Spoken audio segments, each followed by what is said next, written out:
Hello, Project 52ers. Can you believe it's February? I can't. Maybe we could put the pause button on and do January over. Feels like we need to slow down a bit, but it is February and it's week 5. So for us adults playing along, it's time to save $48. So remember this year we're going backwards, so it's actually getting easier each week. And you should now have $250, on track to $1,378 at the end of the year.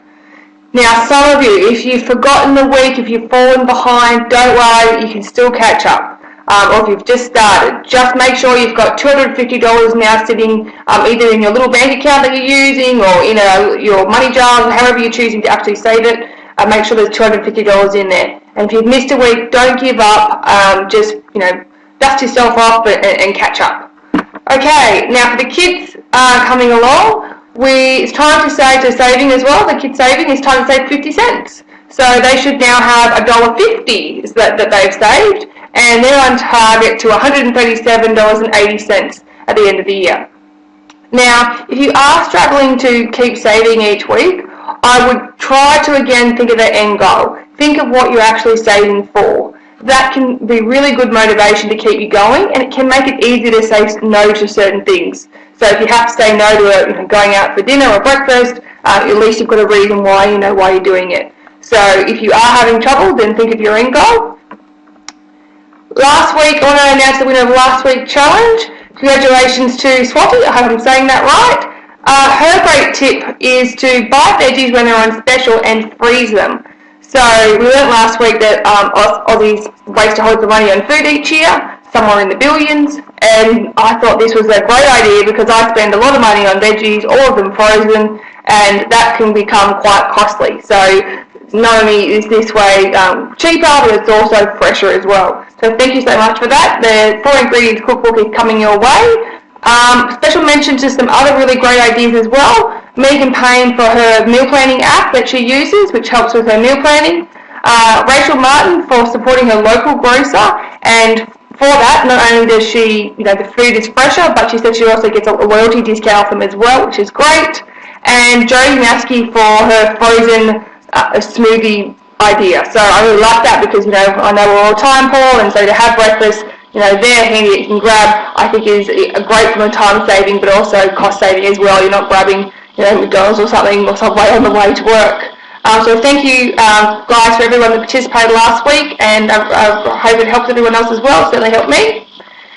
And this week's wealth building tip is all about loving your superannuation. So this came out this week because I had a client in, and as part of our progress being good clients, we're always checking to make sure, keeping an eye on things like superannuation.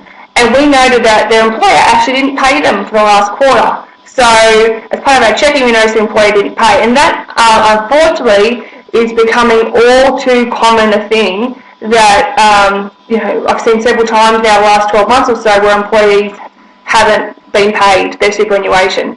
So just because it says it on your pay slip does not mean it's actually getting paid. You actually need to make sure that you are checking with your superannuation fund to make sure it's actually being paid in the super fund.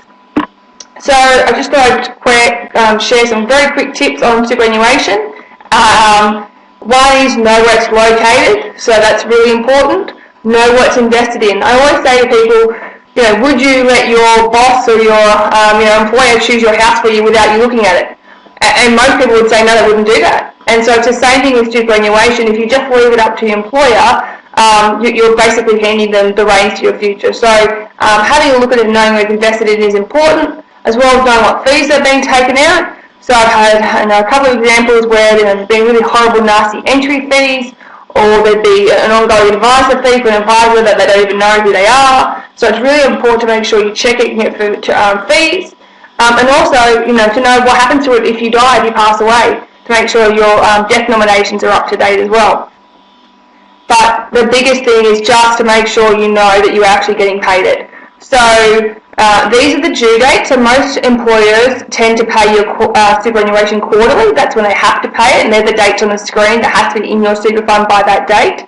However, I think it's a really good idea, any employers out there, to actually pay it weekly or fortnightly or monthly is how we pay our team's superannuation is monthly, just from a cash flow perspective. to make it easier rather than waiting to the end of the quarter and trying to find the money. So any employers out there, I'd encourage you to maybe revisit how you pay superannuation if your cash flow does allow it to pay it more regularly than quarterly. But for employees out there, make sure it is getting paid. So look at your superannuation funds to make sure it actually has gone in. And you can see the dates there. So we would have just had 28th of January, we just had a due date then. So there should be some that have now cleared and in there. But yeah, as always, if you've got any questions about superannuation or any other issue, then you can hit us up in the Project 52 Facebook group, or if you prefer, you can ask me a private message me there on the email at dell@fireflywealth.com.au. I hope you guys have a good rest of your week, and I look forward to seeing you all soon.